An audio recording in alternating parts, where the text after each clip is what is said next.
Why, when Nikki Haley was asked a really simple question, what caused the Civil War, she would not say the S word, slavery? Why not? Well, it's because she embraces a racist ideology called the lost cause. The myth of the lost cause is the reason why she could not say the S word until pushed. I'm going to briefly explain to you what the lost cause ideology, this racist ideology, says and how it's very much a part of America to this very day. Stay with me.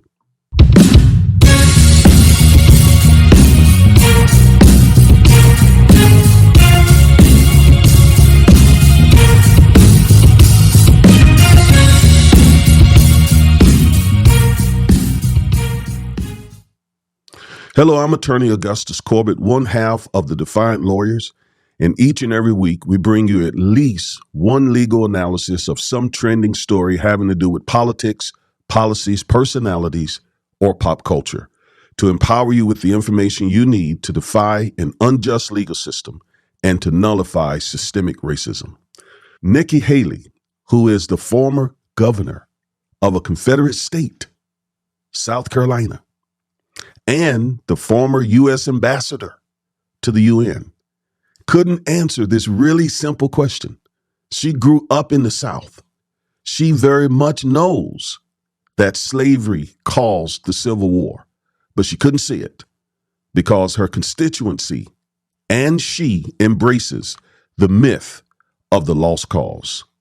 Now, before I briefly explain to you what the lost cause racist ideology has to say, let's see Nikki Haley as she's asked that really simple question. Thank you, Ambassador. Thank you. Please, what was the cause of the United States Civil War?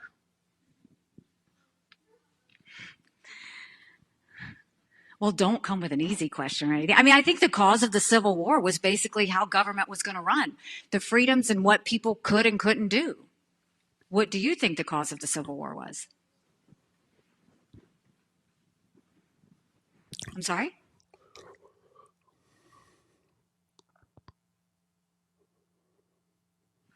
I mean, I think it always comes down to the role of government and what the rights of the people are.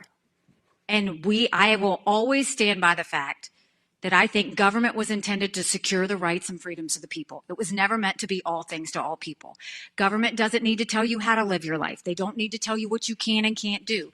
They don't need to be a part of your life. They need to make sure that you have freedom. We need to have capitalism. We need to have economic freedom. We need to make sure that we do all things so that individuals have the liberties so that they can have freedom of speech, freedom of religion, freedom to do or be anything they want to be without government getting in the way.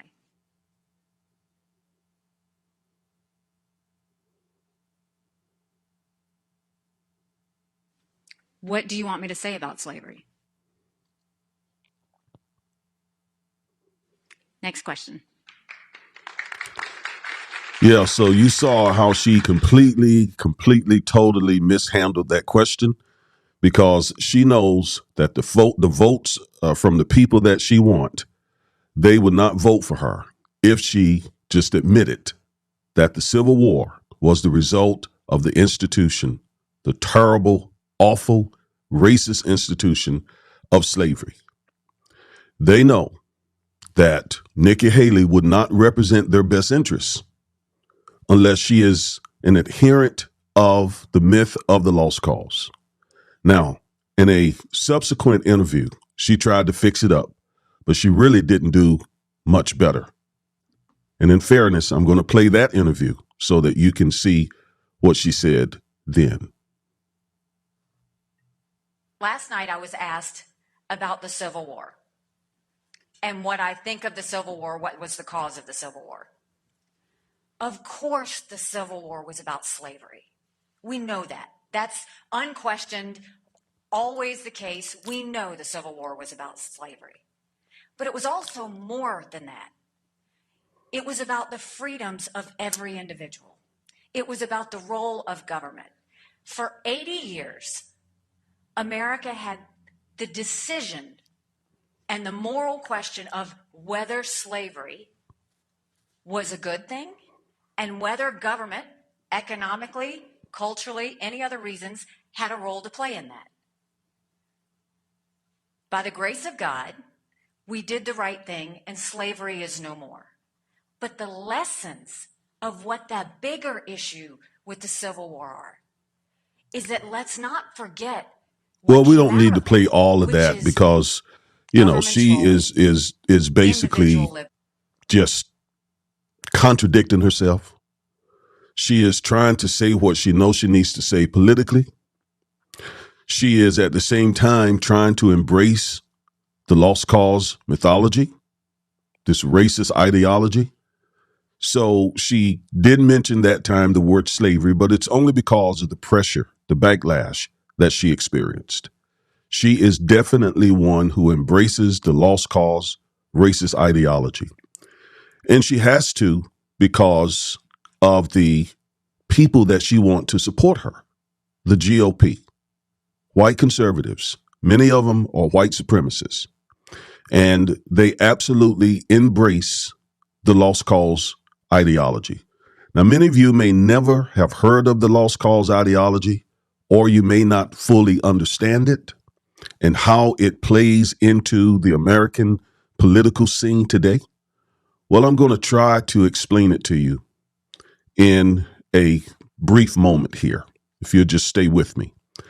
So let's begin with the vice president of the Confederacy, the vice president of what they intended to be a new country with a new constitution. His name was Alexander Stephen, and he gave a speech in, I think it was March 21st, 1861, and I believe he gave it in Georgia. And he very much laid out what they believed about slavery and about blacks. So let's go to that speech. So he said in that speech, our new government is founded upon exactly the opposite ideal. He's referring to the notion that blacks are equal to whites. So he says, our new government, the Confederate government that they were intending to establish after winning the Civil War, he says it's founded upon exactly the opposite ideal.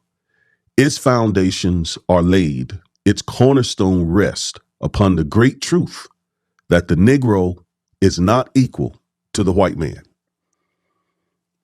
That, in his opinion, in the Confederate States' opinion, was the great truth that black people are inferior to white people. Therefore, slavery should be preserved, and it was worth fighting for. It was worth dying for. It was worth killing for the institution of slavery. That slavery, subordination to the superior race, is his natural and normal condition. This, our new government, is the first in the history of the world based upon this great physical, philosophical, and moral truth. They assume that the Negro is equal and hence conclude that he's entitled to equal privileges and rights with the white man. If their premises were correct, their conclusions would be logical and just, but their premise being wrong, their whole argument fails. So he was very staunchly a white supremacist who believed that blacks were inferior to white, that God himself made black men and women inferior to white men and women. And he said this was a great truth and that the Confederate government would be established upon that belief system. Let's look at something else he said. He goes on to say, many governments have been founded upon the principle of the subordination and serfdom of certain classes of the same race. So he's saying one race enslaving members of its own race is wrong. He says our system commits no such violation of natural or nature's laws. With us, all of the white race, high or low, rich or poor, are equal in the eye of the law. So whether you are rich or poor, whether you have status or no status, if you're white, you are seen equal under the law. Not so with the Negro. Subordination is his place. In other words, he is created to be subordinate to white people, to be inferior and relegated to an inferior status. He, by nature, in other words, God created black people inferior to white people, or by the curse against Canaan, this twisted, racist, ideological bent on scripture, which has been debunked many, many times, is fitted for that condition which he occupies in our system. The architect in the construction of buildings lays the foundation with the proper material, the granite.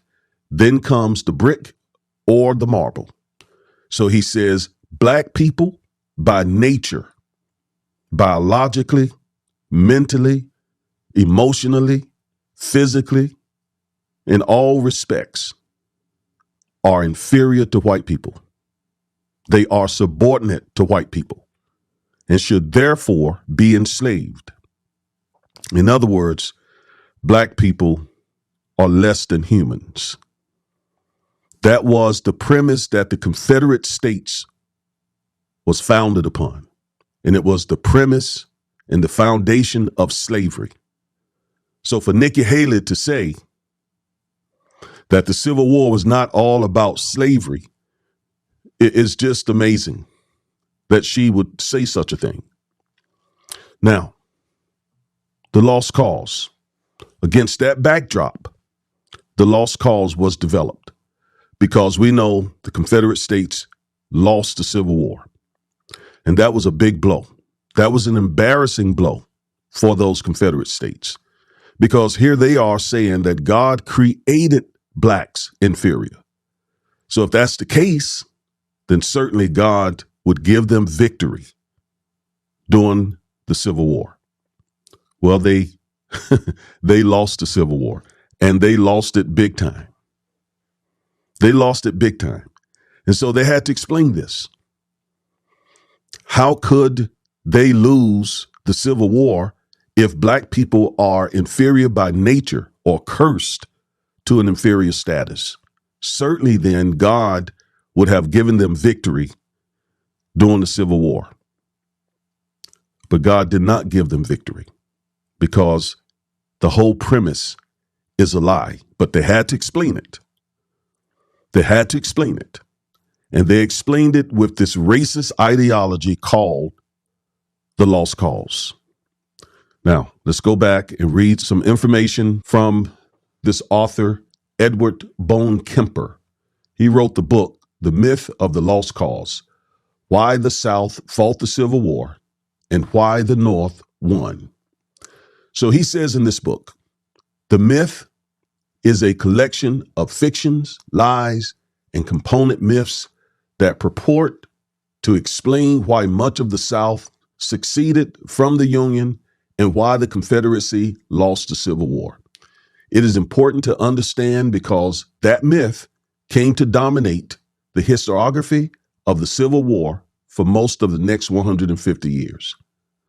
Alan Nolan commented that the purpose of the legend was to hide the Southerners' tragic and self-destructive mistake. The victim of the lost cause legend has been history, for which the legend has been substituted in the national memory. So again, they had to put forth these myths, these lies, these tales about why the South lost the Civil War. They had to explain that because they so, with such force, argued that God would give them victory, that God was behind the institution of slavery. And here they ended up losing the Civil War. And then the ratification of the 13th Amendment outlawed slavery. So they had to explain why they lost. They had to try to save face. And so what they did was revised history. and did a very good job of it. They did an extremely good job putting out their narrative that they did not lose the Civil War because they were wrong in their racist ideology. They lost the Civil War for some other reasons. All right, let's keep reading. So, the myth of the lost cause has a number of core beliefs or lies that it has propagated. And again, very successfully. Number one, that slavery was a benevolent institution for all involved, but was dying by 1861. There was therefore no need to abolish slavery suddenly, especially by war. So this whole notion that slavery was a benevolent institution is perhaps the biggest lie in American history. There was nothing benevolent about slavery. Black people were seen as inferior. They were relegated by law to property. They were lynched. They were beaten. They were worked until their backs broke. They were raped. They were treated less than animals. The plantation was a brutal, violent place that did everything it could to completely dehumanize, thingify, to borrow a word from Dr. Martin Luther King, the black person. Because as we see, they said they believed that blacks were inferior, subhuman. So there's nothing benevolent about an institution based on those demonic ideas. And along with that, they basically were saying that blacks were happy being slaves. The myth of the happy slave, the happy Negro. Second, they argue that states' rights, not slavery, was the cause of secession and the establishment of the Confederacy and thus of the Civil War. And that is what Nikki Haley still propagated, even in her trying to correct herself on this question of the Civil War. She said, yeah, of course it has to do with slavery. But then she began to put forth the states' rights, that the states have the right to be free. I don't interpret that as, when she talks about freedom from government, I don't interpret that to mean that blacks deserve freedom. No.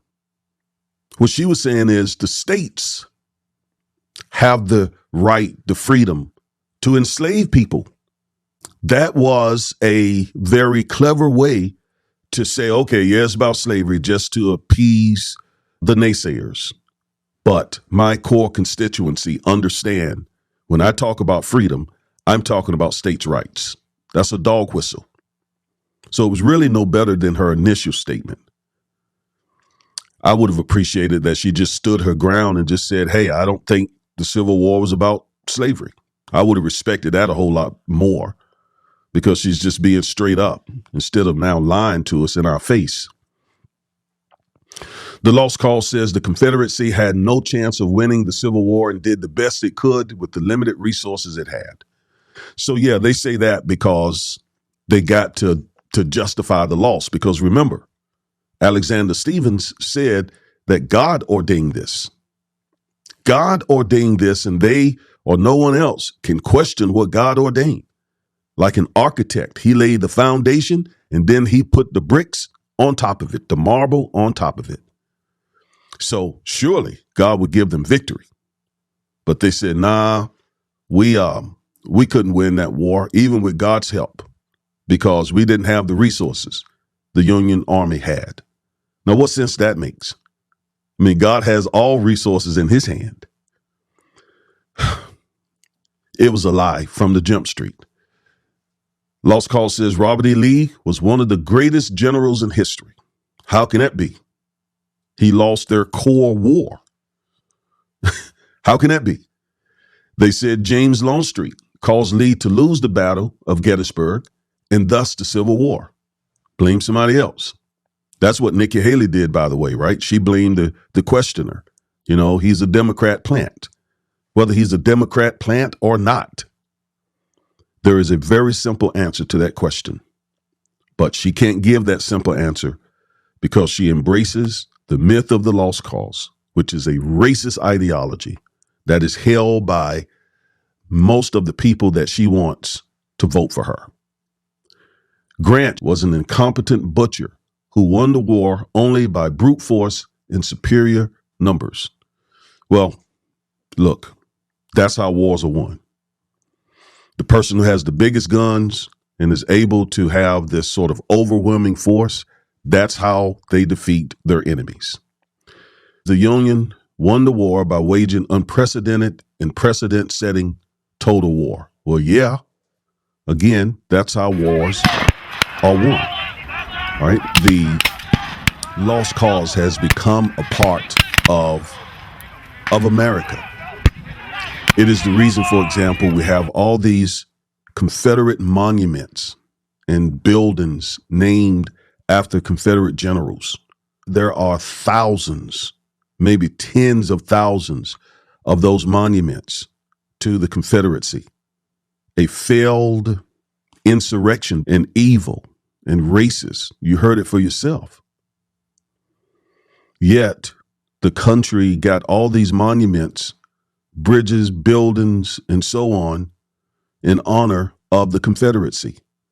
That is all a part of the lost cause ideology.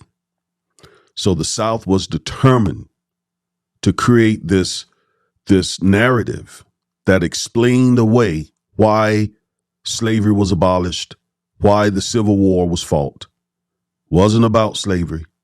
It was in honor of a noble idea. What noble idea? White supremacy. The ideal that whites are superior and blacks are inferior. A false, again, demonic idea. But we see remnants of the lost cause theology, and that's what I say it is. It's not just an ideology, it is a theology. Because you heard there in Stephen's speech, he said God cursed Canaan, which is a biblical event, and that curse was then spread upon all black people, which again is a lie. So that's theological. So the lost cause is based on twisted hermeneutics, twisted interpretation of scripture, perverted interpretation of scripture.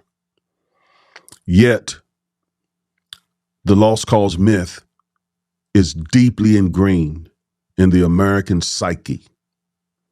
Most Southerners still believe the lost cause.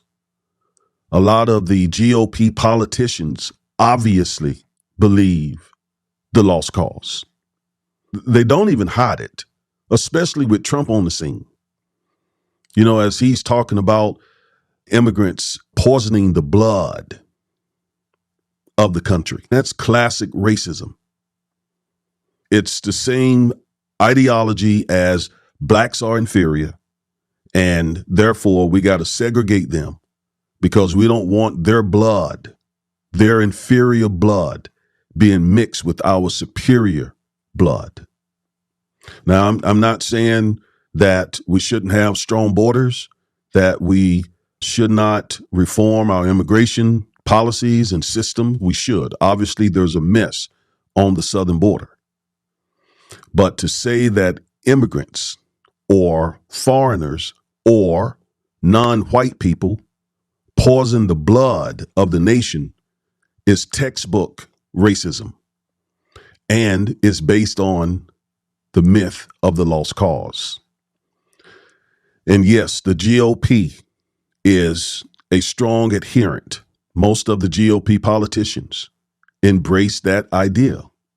The Republican Party was once a party that worked to end slavery and to establish full equality for African Americans, but it is nothing like that today.